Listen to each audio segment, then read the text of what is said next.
Hello and welcome to Whose Line Is It Anyway? 30 minutes of extemporised wit, impromptu wisdom, and when things go wrong, totally unfeigned embarrassment. But trying tonight, we have Richard Kaplan, American comedian, bringing us the excitement of Chicago improvisation all the way from his home in Los Angeles. Griff RhysJones, who for my money remains the funniest man on British TV's Alas, Smith & Jones, who isn't called Smith. And then returning to this programme for perhaps his third or fourth visit, Paul Merton, whose radiant smiling face and cheery grin we have yet to see. And finally, the battler of Largs himself, John Sessions, clearly destined for fame and fortune once he throws off his natural diffidence and shyness. Ladies and gentlemen, the contestants. All right. Right. OK. Now, the first game is called Authors. The idea of this is the contestants have each come along with the style of a famous author in mind, and I'm going to get them to tell a story using that famous author's style. So you'd like to come forward ready to tell a story. And, Richard, can you tell us which author you selected? Raymond Chandler. Raymond Chandler, jolly good. Griff? Milton. Milton. That'll be John Milton, I should imagine, rather than... Yeah. Not Milton Keynes or anything like that. Paul? Sunday Sport. Sunday Sport. Does that have an author? Yes, I suppose it must do. John? Friedrich Nietzsche. Friedrich Nietzsche. Right, now, and what we'd like is the title of a story, please. Could somebody suggest the title of a story? Waldheim's War Diaries. Sorry? Waldheim's War Diaries. Kurt Waldheim's War Diaries. Well, I hope that's all right. Excellent. Is he still alive? Can he sue? I should think that's all right. Is that what we're going to do? Yes. Sorry. You're not happy with that? No, that's fine, yeah. Yeah. Milton used to write a lot about that sort of thing. Not that Kurt Waldheim was there, but then he wasn't in the war either. So, OK, if you can manage that, on you go. It was an early morning. I had just polished off my second bottle of gin and my third pack of cigarettes, and it was only 9 o'clock. A little German guy walked in. I could tell by his accent. He was looking funny. I offered him gin. He didn't take it. That made me really suspicious.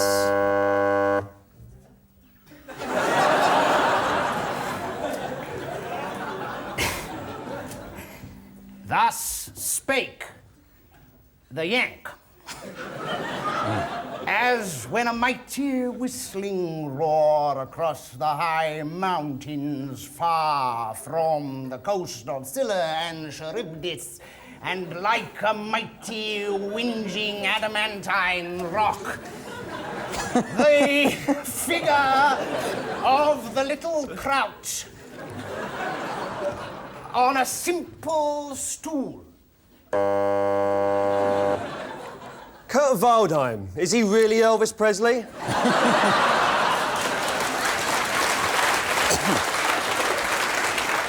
We do know for a fact that he's living on the moon and that he's just given birth to an olive. This much is pure fact. Fact, fiction, it was all reality to me. I just recovered from my third nervous breakdown in Baden-Baden when somebody gave me the idea that these fishing philosophers, these high and dry and mighty philosophers, thought of everything. I found a book. A book it was by a man called Valheim. He lived in one country and said he was in another. That's what I would do. I would be in one country and think that I was indeed in another. Run again.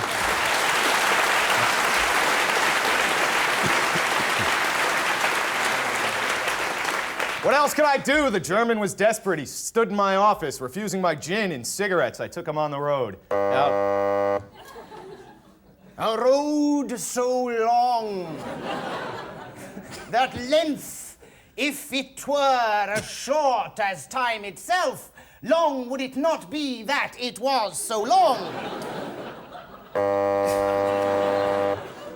Can you see a picture of Hitler in this shredded wheat?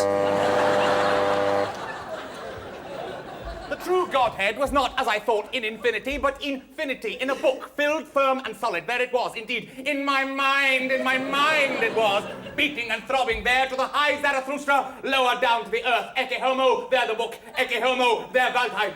Thank you very much. Thank you very much. Yeah. Well, I can't distinguish any of the contestants there, so I'll give double points to Richard Kaplan, 2 20 points to him, 10 each to everybody else. Now, the next game is called Film and Theatre Styles. The contestants will be acting in pairs, improvising a scene which I'll be giving them in a moment, starting with Paul and Richard. So can you come forward, ready? And we'll be cutting in with different styles for them to switch into, as and when we feel like it. So can we have a few film and theatre styles that you might be able to suggest for us? Monty Python, OK. Science fiction? Oh, we have horror quite a lot. What's that? Spaghetti Western? Kung Fu? What was that? Russian constructivist seminar in the 1920s. Yeah. 1920s, you got that? Can you be more specific? Is that like pre-1923 or after 1921? All right, now the scene we'd like to improvise is a big businessman buying out a little sandwich shop or sandwich seller. So if you'd like to be the big businessman. Listen, I see enormous potential here in sandwiches. Well, so you're gonna fall through the net. You're the little guy. It's the big guys who do good in the end, so don't worry about it there, fella. This has been my life. These tomatoes and cheeses, they're like friends to me. Tomatoes, cheeses, give me a pastrami, give me a rye, give me a roll. Spaghetti Western. Do you want that with bolognese?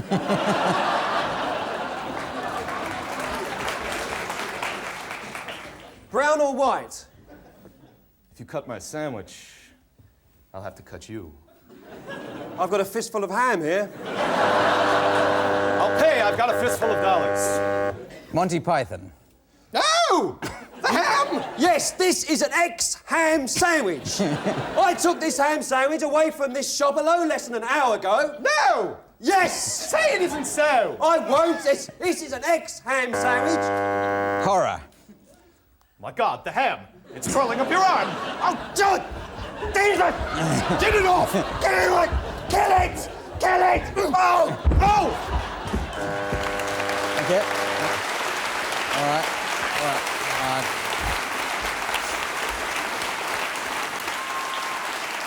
Yes, well, very good, very good. So 37 points each there. Now we go on to Griff and John. You'd like to come forward ready for your situation. Another few styles for them to go. Arthur Miller. Arthur Miller, oh yes, we haven't had him for... So, Video Nasty, Hitchcock. I'll give you Sorry. a couple of sentences. You'll pick up the Laurel and Hardy, jolly. Well, it's what? 100. What's one run around here?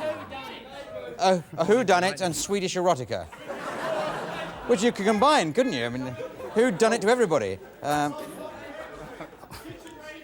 Kitchens, that'll do. That'll do. Now, okay. So your situation is, if you would, John explaining. Can't read my own writing. Yes, I know, John. You're explaining to Griff how to operate the nuclear button. You're in charge of the nuclear button, and Griff is taking over for a holiday. A couple of weeks while you're away. Okay. You do it quicker than my explanation, we're doing sure, very well. okay, right. Okay, where you go? Okay, Jack, you come over here. You come Well, over here, right over here? Right Where you here. standing? Okay. Assume the position Wait over a minute, there. hang on, I just got to get that No, together. come on, No, it's Mac, all right, here. okay, right, yeah. There's the button, there's the Where's the Zevon button? D-Gag. Is this the button? What? Just No, the one no, on the wall? not that Sorry, one there, No. That one plays your favorite Wurlitzer songs. But Oh, that one there right. will blow up the Russians, the Chinese. All right, Laurel and Hardy. Well, It's quite simple. All you have to do is to be funny slowly. The button is there for you to press. You still there? Arthur Miller. oh, Miller. I did see the button. The button was there in What the are you midnight. talking about? The button all the time. It's just the button, the button, the button. Ah, when There's I was- nothing wrong with that I'm button. If not you just wanted, if you don't think of yourself, it's been so low, You don't so understand. down, you could press that button just like that. You're always arguing in the kitchen. You should understand what I'm saying to you. I'm your father. I was an actor. I could cut you through like a knife. There you are. You're coming all night. You know nothing about pressing buttons. I do. Who done Don't it? you press the button. Jeannie. Don't pressing the button. Yeah. And Swedish erotica. Well, you know, that is my button. I'd like you to press it. Would you really? I think maybe I should get you underneath the table. First, you lick my feet. Lick my feet, each toe that twiddles here between my sensuous buttons. Oh, that is something I would really like to do. Then, get yourself down, groovy daddy O, and if I lick my may, toe. thank you. Lick my toe, and then you press the button. Thank you, that'll do. Okay. All right. Ooh. Well, 86 each there. So let's now go on to the next round, which is called World's Worst, and everybody has to take part in this again, so come to the World's Worst step, if you would. And the idea of this is they just have to think of as many different examples of the world's worst person to be President of the United States of America. And you just portray that, and I'll buzz you as soon as I've got the idea of that. So away you go. Any order? Hi, I'm George Bush.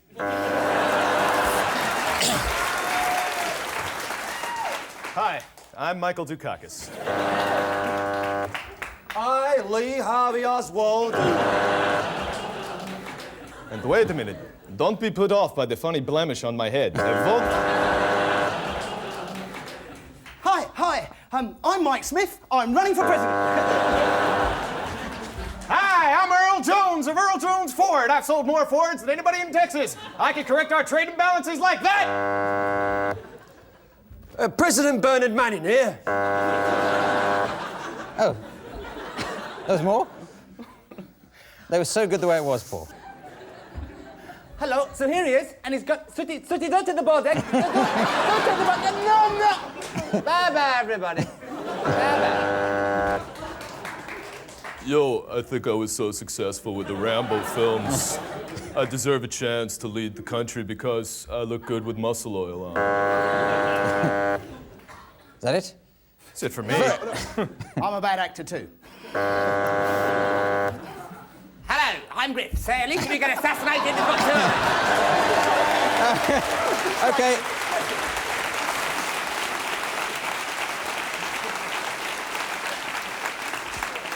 Well, while I work out the scores of that, we go away for an advertising break, and I speak very quickly to try and catch up the man who has to play in the signature tune at this point. Go.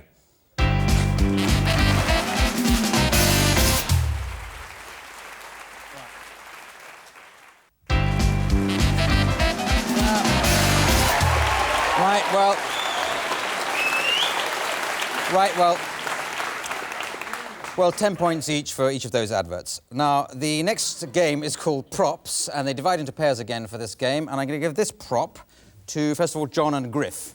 So, John and Griff have got to come up with as many different ways of using this prop as possible. That's inside out. And Paul and Richard, you have this prop, and you at the same time are coming up with as many different examples for that. And we buzz between the two, as usual. The more ideas, the longer it goes on for, the longer we have to wait for the next round. So, Griff and John, you start. Oh, Go. my God. Yes? Are we off? Yeah. Oh, Hello, we're the Bill and Ben Puppet Company. Here's Ben. And here's Little Weed. Yes, it's the world's largest donut, but I'm not put off by it. Just give me a gallon of coffee, I should be able to get it done. Right, Jones, this is a very, very obscure public school, but I have to understand you've got a little bit of indigestion, so you have to just turn over and... I'm afraid this is all that's left of your wife. And there we are, by the end of the week. You really will have two absolutely gazonkas. Thank you very much. Get aboard, we set sail any minute. Come on, get on board. Okay, come on, gang, this way. If you're at home and you're bored and you've got no fun or anything, make your own Dalek. Get an old sink plunger and wander around like a git.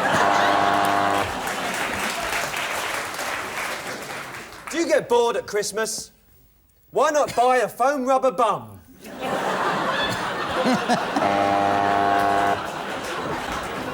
Hello, you've seen me do my wobbling plate in the air like this. I can make it go upside down as well. It's all the rage in Paris. Have you ever been in a science fiction movie? No. Well, you have now. Oh, right. All these funny headaches. Navigator, I see a gap in the clouds.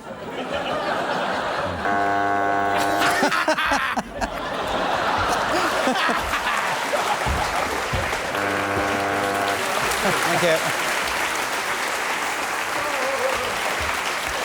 Thank you.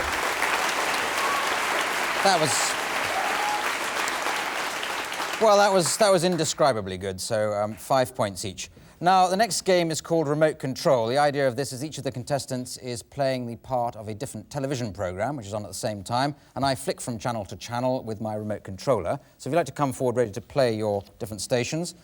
Richard, I'd like you to be playing an American game show host. Griff, you're doing One Man and His Dog. Paul, an American cop show. And John, Noggin the Nog. OK? So can you just lob between that? But strangely enough, each of these programmes is dealing with the same sort of topic, and I'd like that to be supplied for us now. So you can think of a general topic. They could... Sorry? Lust.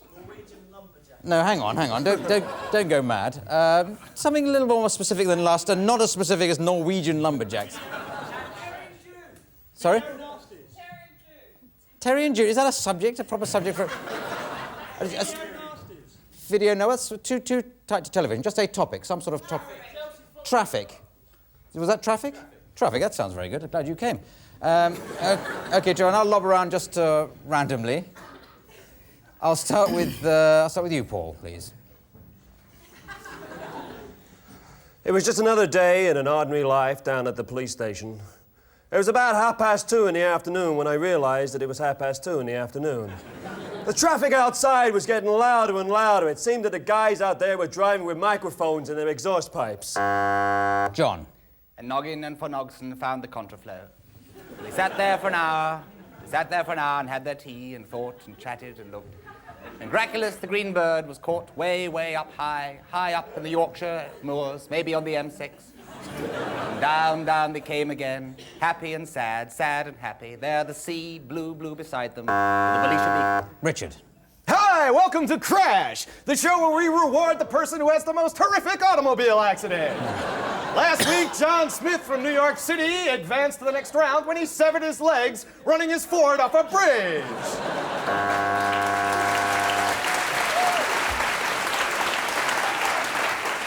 Griff.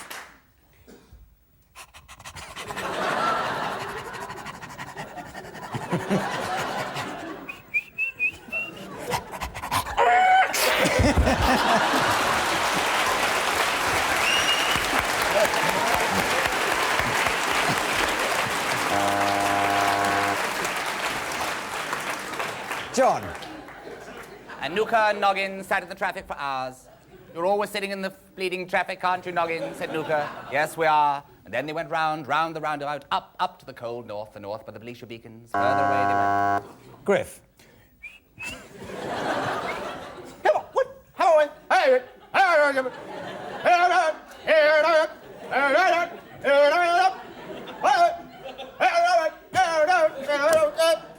Thanks very much. Luton, please. Paul. Nuneaton. We wanted a photo fit picture of Nuneaton to try and match it up with other areas that we'd arrested during the night. Griff.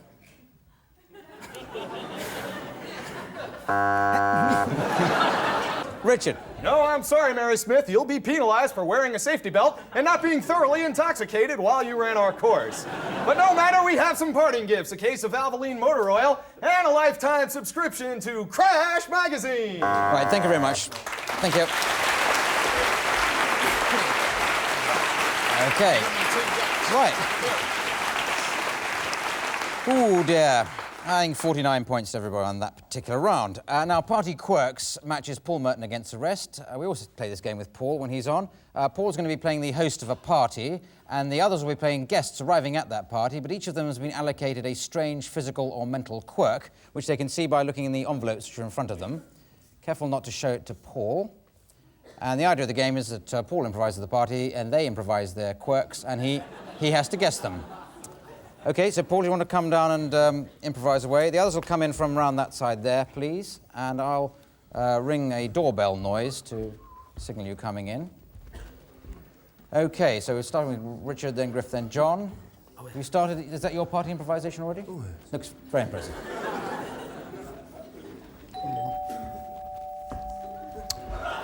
Hello, Richard, come in.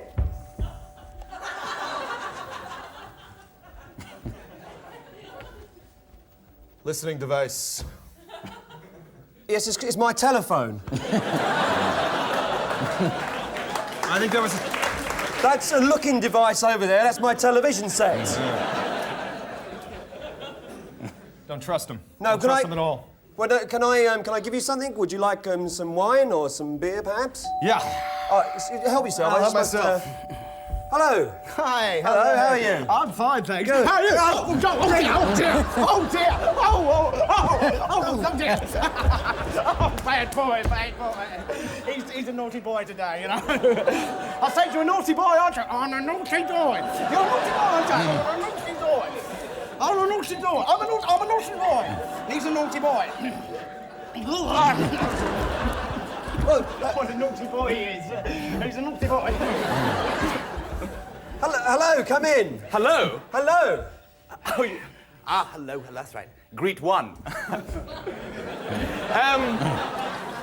What's this? What's this doing in here? It's lager. Don't drink it. No, You're just paranoid. That's the trouble with you. No, I know better. It's an espionage trick. You CIA people are all the same. That beer might self-destruct at any minute. No, we keep these outside. We keep these in the garden because our excretory systems are now so small we can just do it in that. He said his excretory system. Yeah. You're a ventriloquist, aren't you? Yes, that'll do it. Yeah, He's a okay. bad ventriloquist, yes. Only two more to do. What's this? It's a button on my... A button! That's right. I think it's a listening device. I spoke to Barney earlier. Place is wired to the gills. We've got bad problems. You work for the Thames Water Authority, don't you? Yes, I do. Yeah. Getting very close. You've got 10 seconds to get these two. It's only a cover. Paul.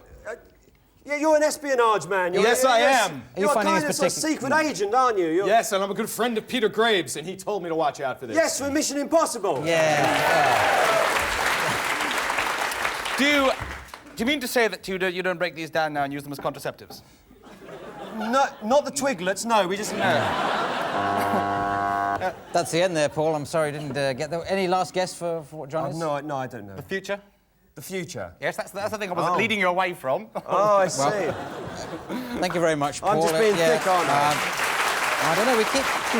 The future. Well, I don't know. It's very difficult to score that one. I think 15 points for the improvisers and none again for Paul Merton. And I was going to give you a bonus for not mentioning twiglets this week, but you blew it just at the end, so... When in doubt, go for the twiglets laugh. Right, well, that brings us to the end of the show, and just totalling up the points, I see that, for the first time, we've got a draw. So it's a draw between Griff and John, Griff RhysJones and John Sessions, so well done.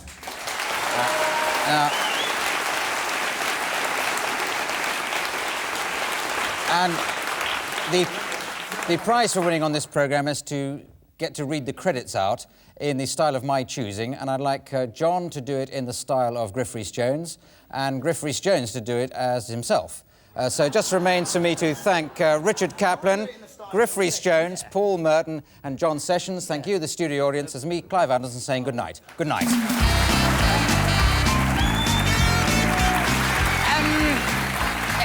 Whose line is it anyway? The lies inspired by John Patterson, Mark Lewis, Clive Anderson, John Sessions, all music by Phil Film clips supplied by Simon Morrison.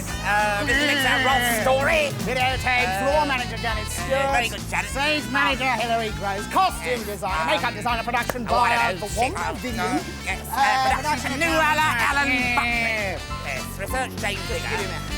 Lighting director, Michael Ingard, designer Pete Gardner. Executive producer Denise O'Donoghue, producer Don Patterson. Where's Mel?